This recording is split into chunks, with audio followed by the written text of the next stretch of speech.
Hey guys, welcome to Relatable. Happy Wednesday. Hope everyone has had a great first half of your week. Today, I have an awesome interview ahead with Melissa Chen of Spectator USA. She is an expert on China. She grew up in Singapore, so she is very familiar with this authoritarian regime, having grown up in proximity to it and even under some authoritarian laws herself. And so she just has an amazing perspective on not just the threat of China, but specifically how she sees Biden being soft on China and what we can do about it. Why we should be hopeful, why we should be concerned. So I'm excited for you to listen to that conversation. And then I'm going to tell you what is going on with this impeachment trial. I'm going to be honest, guys. Didn't really know that was going on yesterday. I just slipped my mind. I am not on Twitter as much. Maybe that's why. But also, this just seems so pointless. But I'll get all into that in just a little bit. So first, let me talk to Melissa Chen. Without further ado, here she is.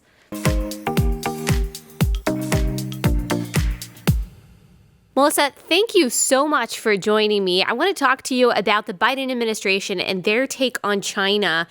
You write about this a lot for The Spectator, and I just want to kind of get first your general take. What do you think the Biden administration approach is going to be to the threat of China? I think, so firstly, to kind of frame this, I think the Trump administration ushered in a very new bipartisan attitude towards China, which sees it not as a potential, collaborator, a partner any longer, but more as a strategic threat or rival. And this position did push Biden quite, sharply to the right, at least compared to where Biden was as vice president. And so you've seen even during the campaign trail, Biden was actually very hawkish on China. He called Xi Jinping a thug. He actually, I think in August, said that, yes, what's going on in Xinjiang is a genocide. So he has adopted a very hawkish stance on China, and that was very apparent since he started campaigning for the 2020 elections. And in terms of, it's still early days in the Biden administration, and, looking back on the first 3 weeks, people are hopeful that he's going to follow through on his rhetoric. But I'm a bit more skeptical because he's presenting that he's very tough on China. And in part, it's not just that it's become bipartisan consensus, but also Right. because that's where American public opinion is. Mm-hmm. So in a way, he has to kind of meet the American public where they are. But in terms of actions, there have been some very questionable actions, and in some cases, non-actions by Biden in the first 3 weeks. So I could, parse it out in terms of where he was more hawkish, where he was more like appeasing. Yeah. But a very good example of this sort of say, okay, let's talk about where he actually has been hawkish. Yeah. So recently, they beefed up military presence in the South China Sea. Mm-hmm. But this was about 2 weeks after China sent about 24 jets into Taiwanese airspace to provoke the Taiwanese.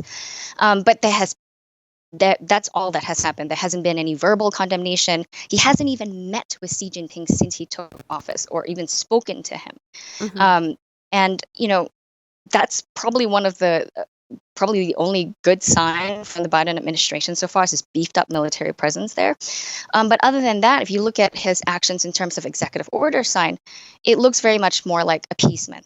So one of the EOs that he resigned it was pertaining to the Keystone Pipeline. Mm-hmm. Embedded in one of the clauses was a clause that blocked China from supplying electrical equipment to the U.S. power grid. And so he basically blocked this clause. So now, the possibility of China being involved in the U.S. power grid is open.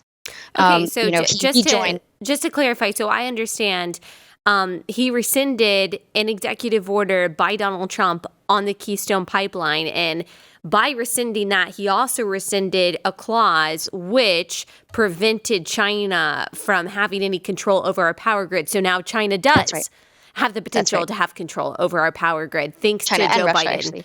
China Yeah, and Russia, exactly. perfect. So Right. so that's what happened when Joe Biden decided to rescind this. It wasn't just the Keystone Pipeline; it also has to do with our power grid. Exactly, which it is a huge national security threat, I think. Um, that's Wow. that's just one of the things that he has done in the last 2 weeks. The other one was that he rejoined the WHO and the UN Human Rights Council, Yeah. and for me personally, that's like tacitly accepting Chinese corruption in these institutions, especially because he also rejoined the WHO before the investigation. There is a WHO investigation going on right now into the origins of the coronavirus epidemic, and they have a team for the first time on the ground in China, of course, overseen by the Chinese government, probably 24 hours a day. And so he we're back now with the WHO, and almost like Yeah. what has come out of this awareness now that the world has come to about Chinese influence in the WHO, and how they have essentially co-opted some of these global institutions to parrot their narrative, to kind of o- close one eye about Chinese actions and how they were culpable in spreading COVID. Yeah, and Um, a lot of people don't know that Dr. Tedros, who is the head of the WHO, actually has a very he's also a communist himself. He comes from the Communist Party. He has a very long history, not just of personal corruption when he was the health director of his country and covering up a cholera outbreak in Ethiopia, but also being in bed with China. He has had a long relationship, not just with the Chinese Communist Party, but with other communist leaders like Robert Mugabe, who he tapped as his goodwill ambassador before there was a ton of backlash about that because of how, unfortunately, tyrannical Robert Mugabe was in his leadership of Zimbabwe. And so the head of the WHO is very corrupt himself. He's a corrupt communist who is then in bed with other corrupt communists in the Chinese Communist Party. And so for Trump to get out of the WHO, I thought was a really good move. And for Biden to get in, like you said, it just seems like a tacit approval of the Chinese influence and Chinese corruption in the WHO. And I think a lot of people just they don't know that World Health Organization. The name sounds really good. I don't know. I guess it's just a lot of ignorance, but surely the Biden administration isn't ignorant of all of that. right, right. And then the other thing that the Biden administration has done is to roll back this transparency rule on these Confucius institutes, which are Yeah. almost like outposts. See the Confucius institutes as outposts of the Chinese Communist Party's information exchange kind of operations. So they're basically like they're billed as language learning programs that are usually affiliated with either a K to 12 school or a college. If you enroll, you'll get to learn Mandarin. You'll get to learn about Chinese culture, and it's that's what it's billed as. And a lot of people have taken lessons there to learn the language, but one of the more subversive kind of purposes of this kind of organization is to spread communist propaganda, and also affect or use or pressure universities to, for example, not discuss Taiwan, not discuss Tibet, and so they're using that as leverage to control what can be discussed in universities, and professors. There have been faculty groups, national faculty groups, that have sounded the alarm on this problem, saying that university is supposed to stand for freedom of speech, but the Confucius Institute at my institution is actually controlling speech, and determining or trying to mold what I can and cannot say in class. And so the Trump administration actually required these schools to actually start reporting and being more transparent, and to disclose details in the contracts, who is funding these institutes, and little details like that. And the Biden administration just yesterday kind of quietly rescinded this executive Why? order. Is it just an anti-Trump stance? Is he just trying to rescind all of the measures that were put forward while Trump was president? Or is there some kind of like ideological agreement between the Biden administration and the values of the CCP? No, I think so. I think it's two things. The first one you mentioned, I think, is pretty spot on. He did come in saying that he wanted to reverse, I mean, a lot of Trump's executive orders, and in part that's what he campaigned on, right? I'm not Trump. The second thing is I suspect also that there's this notion that any anything that promotes cultural exchange is good. Anything that suppresses it is racist and bad. Mm. And I think that's where that comes from. There is a push to kind of recognize such, you know, that Trump sort of being conservative on immigration, for example, for taking down spaces where different cultures can actually integrate and exchange ideas, is racist basically. And this goes also along with Tom Cotton's suggestion that we should be scrutinizing the visas that we give to Chinese students, especially at the postgrad level, when it comes to like STEM fields. So, like say nuclear physics, a PhD in nuclear physics. Right. Maybe we should be be a bit more scrutinize the incoming students that are Chinese that have Chinese passports. And of course, such a thing when Cotton suggested it, I think last year, really erupted. The press erupted with like accusations of racism. So you can see that this is the kind of approach they're taking. I think even with the Confucius Institutes, because Yeah. that's the kind of place where people get to meet and learn about a different culture. And so anything that's trying to take that away is just a racist force in society. That's my guess. Yeah.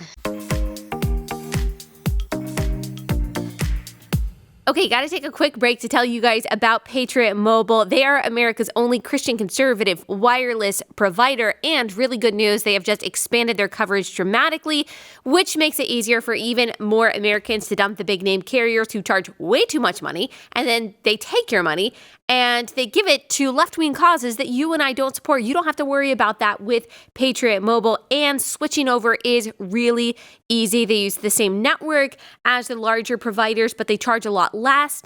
You can keep your phone number, you can bring your own phone, or you can buy a new phone, and you can even build your own bundle with multi-line discounts and save even more. All you have to do to check this out is go to patriotmobile.com/Allie. That's ALLIE, patriotmobile.com/Allie, or call their US-based customer service team at 972-PATRIOT. That's 972-PATRIOT. Tell them that I sent you. And if you are a veteran or a first responder, then you save even more. You get this month free of Premier Activation, where they set up the phone for you. And you also get a special gift with the offer code Allie. That's patriotmobile.com/Allie or 972-PATRIOT.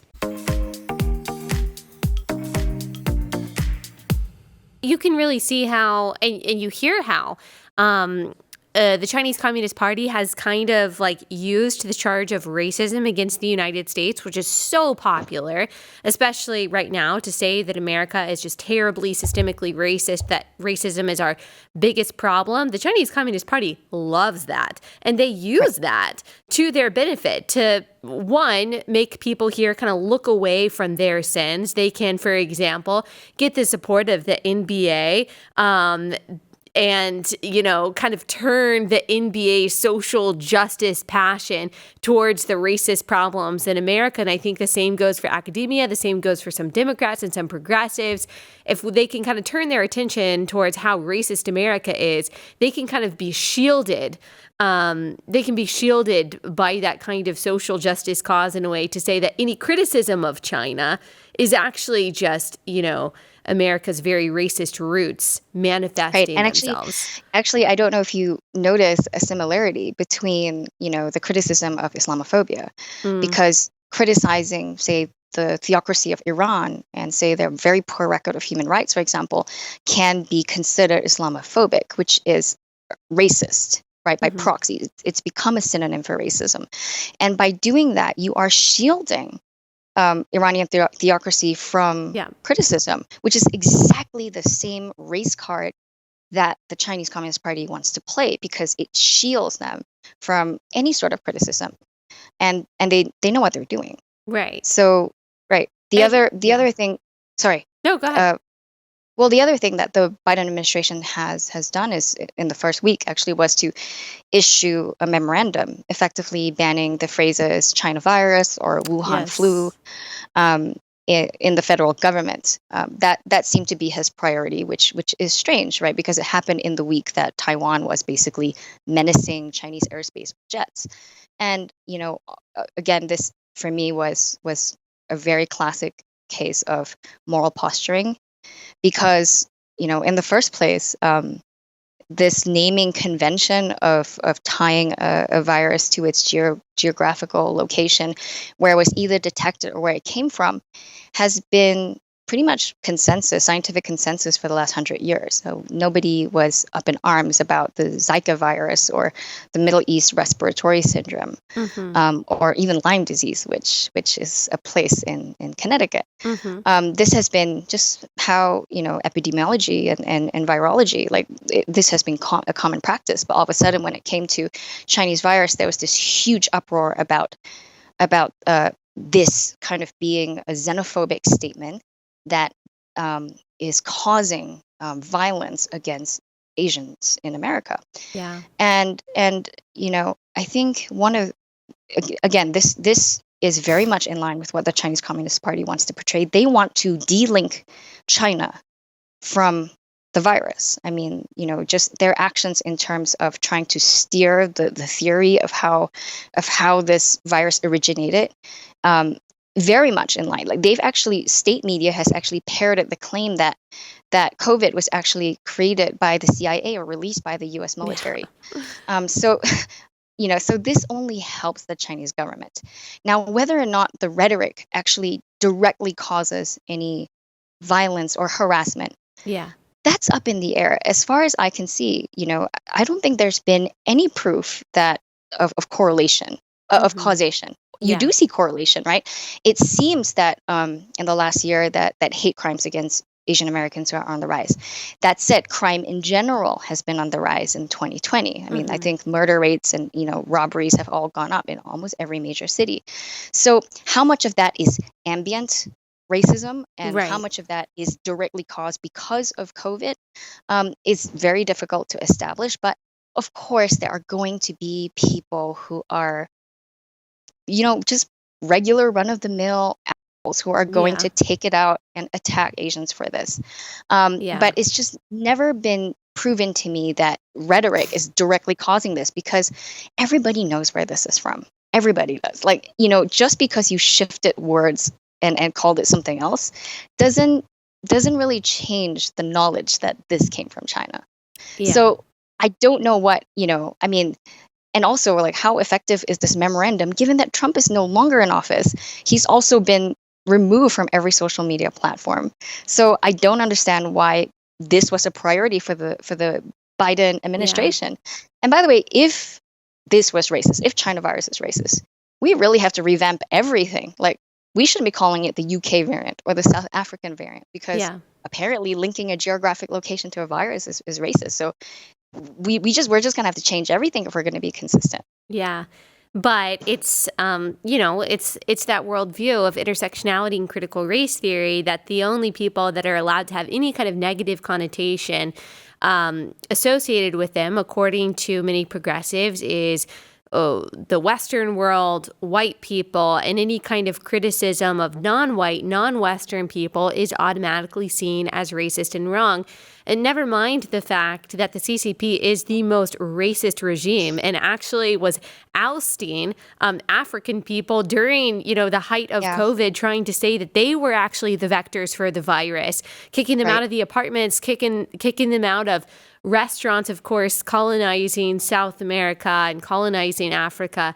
But it's a very limiting world view, this kind of racialized worldview, white bad, non-white good. It kind of causes you to not see evil and right and wrong correctly. And it only empowers tyrants. Everyone from Xi Jinping to Erdogan to, other world leaders that basically have almost carte blanche to be a tyrant and not be criticized simply because the amount of melanin in their skin color is a shield. This is why this ideology is so dangerous, because it prohibits us from viewing this issue with moral clarity. Absolutely right. And moral clarity is what we need, but we also need it from the Biden administration. And I hope, I can't say that I'm optimistic, but I hope and I pray that their actions on China actually show that kind of hawkishness and Me too. that kind of toughness. And I will be glad and ready to praise any tough moves against China, even by the administration that, I didn't vote for and whose policies I totally don't agree. really support. Yeah, Okay. I hope the Biden administration is successful. I would say two Yeah. things to look out for in terms of the difference also is that Biden definitely has, paid a lot of lip service to multilateralism. He's going to work with a lot of allies. He wants to plug us back into the international rules-based order and work with, global institutions. And the other thing is actually Biden, is probably going to rely a lot more on diplomacy to try to engage. I'm very skeptical because returning to that era of foreign policy is what brought us to this point Right. anyway. But I really, really hope that he's successful in challenging China because this is really existential for the United States and actually really for freedom around the world. Yep. Absolutely. Absolutely. Well, thank you for the work that you do and bringing awareness to Thank these you. issues. Can you tell Well, everyone thank you for where? talking about it. Of course. Of course. Can you tell everyone where they can find you, how they can support you? You can read my articles at just find my page, Melissa Chen, on Spectator USA. It's a website, spectator.us. Or you can just find me on Twitter, which is at sign Miss MS Melchen, MELCHEN. Wonderful. Thank you so much, Melissa. Allie, thank you so much for having me on.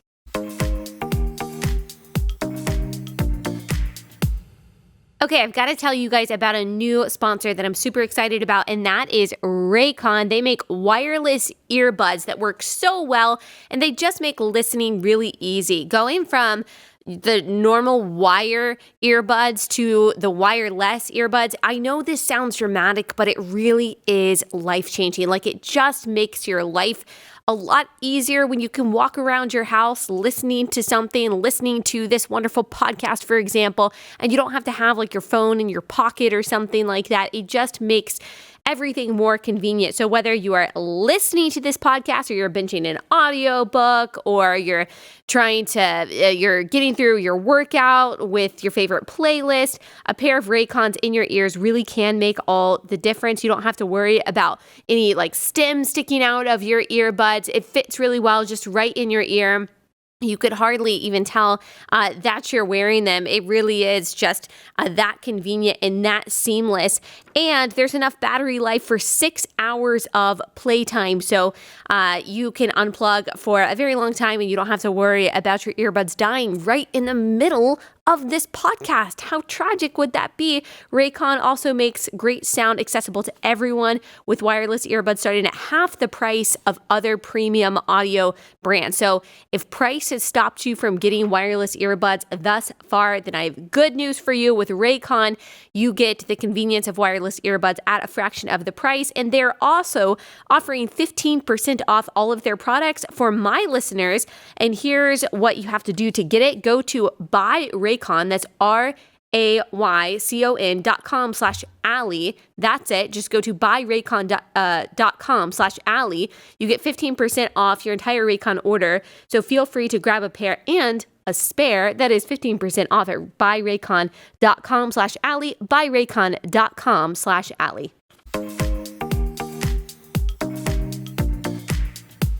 Okay, so President Trump getting impeached once again. Exciting.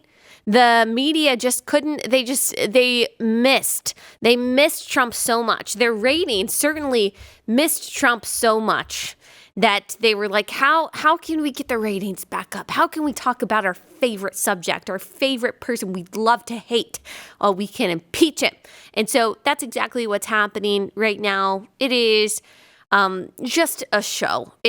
I feel like it is very unconsequential. It's very unsubstantial. The Senate has voted 56-44 that the impeachment trial is constitutional and that it should proceed. Obviously, there's a lot of disagreement on that. The 6 Republicans that voted with Democrats were Cassidy, Collins, Murkowski, Sass, Romney, and Toomey. Not too surprising there. For Trump to actually be convicted, there would have to be 67 plus votes in his favor, which is unlikely. The Washington Examiner is summarizing the impeachment trial like this. The vote to proceed with the trial means it will continue for at least a week. So that's what the vote that said that the trial is constitutional did. The trial is going to continue to go on. Democratic impeachment managers will present evidence that Trump provoked the January 6th attack on the Capitol. You guys know we've talked about this many times. I have been very clear about my stance on the Capitol and how it was wrong and how it was bad and how I believed that Trump could have been more responsible in his rhetoric and that everything that he has pushed or everything that he did push in the months after the election in some cases just wasn't helpful. At the same time, that can be a very slippery slope of saying someone incited violence, incited an insurrection, without them actually explicitly saying the words and actually explicitly encouraging people to use violence and to storm the Capitol. It is a very slippery slope trying to accuse that person of inciting violence. Like, you can see the consequences of that, right? Of basically saying all kinds of rhetoric or talking about election fraud in general, that is all an incitement of violence, an incitement of terrorism. Please, if you are on the left, just put the shoes on your feet and think about what it would be like if you had an unpopular opinion or you were stating what everyone thought was a conspiracy theory, but what you believed is true. Like, for example, the Russian collusion conspiracy theory. Think about if you were held liable for any violence or any, quote, insurrection that was supposedly motivated because of something you believed. And I mean, we can look at that. We can look at a lot of the rhetoric of Democratic lawmakers and Democrats in the media who carry false narratives about racialized police brutality, in particular, in some cases that they jump the gun and they say that a person was unarmed, for example, when he wasn't unarmed, that then incite the kind of chaos and violence that we've seen in cities across the country. How would you like it if you, say, reposted some kind of false narrative surrounding a police shooting, or you have pushed these false narratives that are propagated by groups like BLM, and you were held liable for any violence that was seen as a consequence of that speech? Like, that would be a problem, right? You see that? How we really need to take a step back and think about the repercussions of saying someone incited violence if they did not explicitly incite violence. Like, we have to have a very firm definition of what that actually means. You can say what President Trump said was wrong. You can say that you didn't like what he said, or you don't like President Trump, or you don't like certain speech, or you hated what happened at the Capitol. I hated what happened at the Capitol too. I'm right there with you. But we have to be objective when we lay down these standards of what speech is actually condemnable, like through conviction like this of a president, and what is not, what should just be chastised. There's a big difference, and there should be a big difference. Chief Justice Roberts presided over Trump's 2020 impeachment trial, but this time Senator Patrick Leahy, a Democrat from Vermont, is presiding. He will also serve as a juror too, and he's already said he believes the president is guilty of inciting an insurrection. House impeachment managers showed a gripping video carefully edited to show Trump provoked the violent attack on the Capitol. Trump's defense team showed a video montage of House Democrats repeatedly calling for Trump's impeachment beginning soon after he took office in 2017, which, of course, I mean, that's a good point. They have been calling for his impeachment for a very long time. The whole Ukrainian quid pro quo story also wasn't impeachable, but they have been wanting to impeach him, and they have been calling him an illegitimate president since 2016.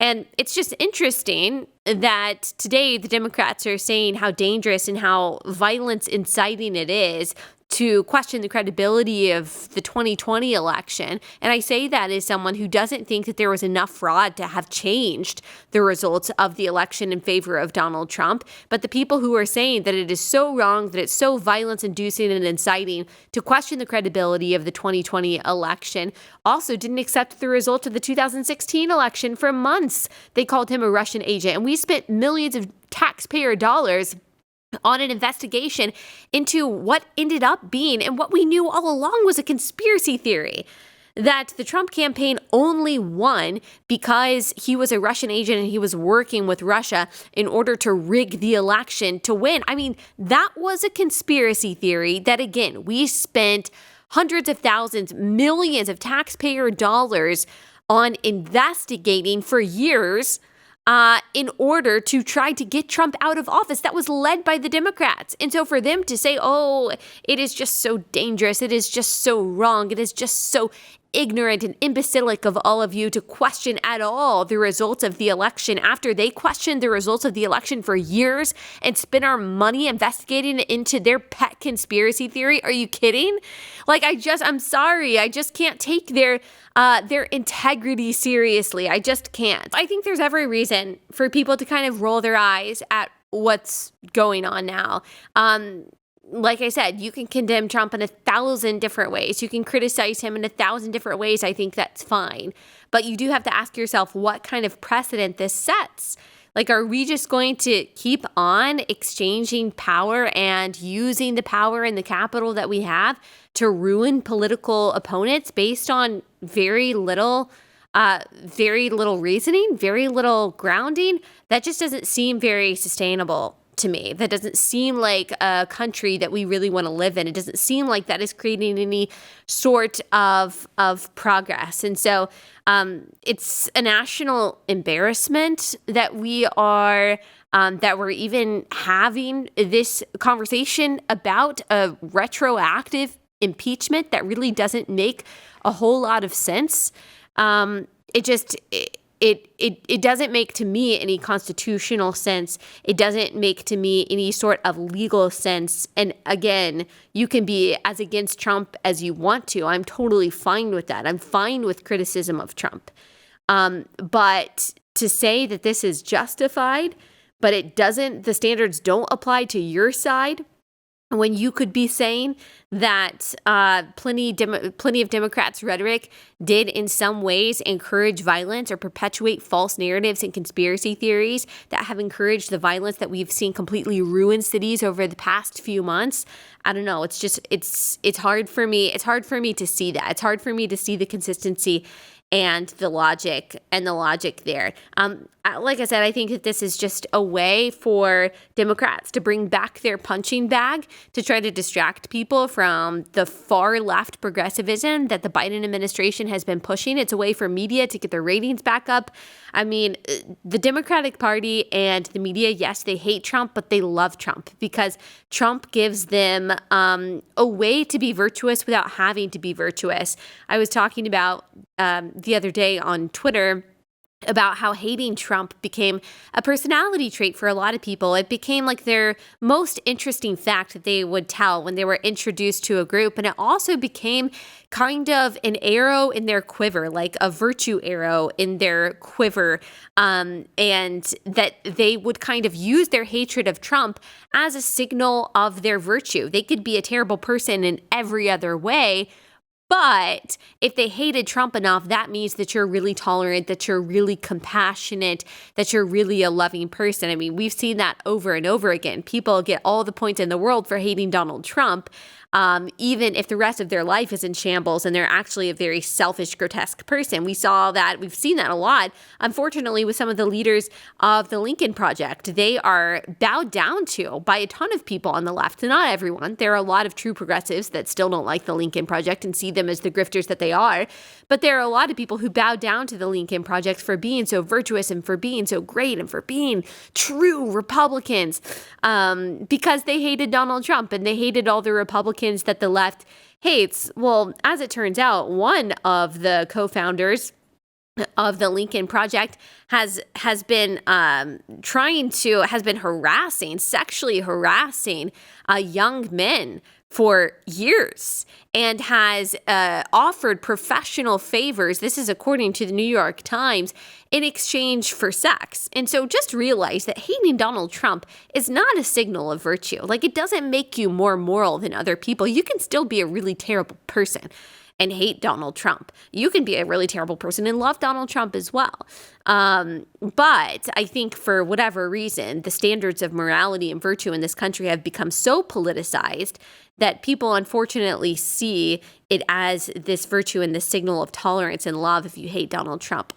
Not so, not so. And I think that's probably part of what this whole impeachment thing is about, to show just how virtuous and peaceful and wonderful Democrats in the media are and how bad Trump and his supporters are, to let all of this linger and to remind people of what they got rid of when, in the words of Bruce Springsteen, we exorcised the White House of its demonic force that is Donald Trump. So that's what's going on. And some of you might disagree with me. Some of you might be all in favor of impeachment. But remember, impeachment is not reserved for just presidents that you don't like or who said something that you don't like. There needs to be a very exact and I think a very narrow standard of what actually incites violence and incites a, quote, insurrection. That's all my argument is. Not to justify anything at all, not to excuse or to condone or to encourage anything that was said, but just to say what actually is impeachable and convictable when it comes to speech. I think that the bar needs to be very, very, very, very, very high in a country with the First Amendment. All right, that's all I have to say about that. I've got one more thing for you guys. I don't know if you guys saw the cat lawyer that appeared in a viral video on Twitter. So this is according to The Guardian. The coronavirus has been responsible for a series of video call stumbles and mishaps, and the phenomenon seemingly reached its zenith this week with a Texas lawyer appearing before a judge as a cat after being unable to change a video filter. If you guys are not watching on YouTube, you are missing out. The YouTube version of this, if you're listening, comes out later in the evening, and so you have to watch this if you haven't already. I'll go ahead and play it. Mr. Ponton, I believe you have a filter turned on in the video settings. You might want to take we're trying to. Can you hear me, Judge? I can hear you. I think it's a filter. It is, and I don't know how to remove it. I've got my assistant here. She's trying to, but I'm prepared to go forward with it. I'm here live. I'm not a cat. I can see that. Oh my goodness. Oh my gosh. I think the panicked look of the kitten is really what made it, because I'm sure that this lawyer felt exactly the way that the kitten looked. And so apparently there was like some filter that was on his Zoom camera or on his Zoom that he didn't realize was on there. I don't know if it's because a child had been on there, but he didn't know it was on there. So he gets on the Zoom call and his face is like a kitten's face. Like, you can't see him at all if you're just listening to this, but his voice is coming through. I felt bad for the guy. He didn't know how to change it. And the other people on the call were trying to be respectful and serious, but oh my goodness, that was hilarious. And I think comedic break that all of us needed. All right, that's all I got for today. We will be back here tomorrow. We are going to have that Bible focused episode that a lot of you have been asking about. It's going to be a Valentine's themed episode, but you guys are really going to like it. So I will see you back here then.